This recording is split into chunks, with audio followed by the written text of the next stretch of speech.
medical care for women in conflict zones. Can you please elaborate on the specific health challenges faced by pregnant women and children and the long-term consequences for their survival? Again, I would say, we need to imagine ourselves in this situation and think about a mother who is pregnant or who has a newborn. She would not be able to feed him or her newborn with milk, with basic foods or basic water.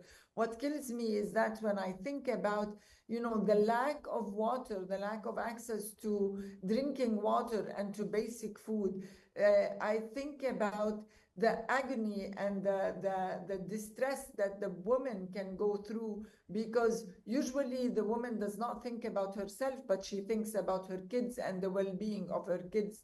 And this is going to make this is going to cause a lot of consequences on the well-being and the mental state of the woman, as well as the mental state of the child as well, because the children also feel whether their mother is able to care for them in a good... Dr. Saliba, I know that the children are traumatized now in Gaza.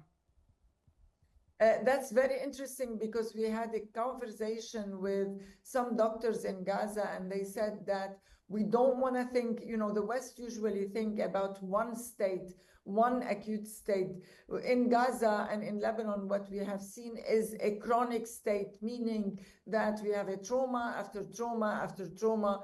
People or children are born in a state of trauma and they continue their lives in the same state. No book has ever tackled this subject from this angle, and I think we really need to start thinking about it from this point of view, where people are not only facing one trauma, they are really living in a life of traumas, and this has different consequences and definitely needs a different approach when we tackle this problem. And we call on all the experts. Yes, true, Mrs. Dr. Saliba, we have to tackle this problem, but I have to move on now to Ms. Najat.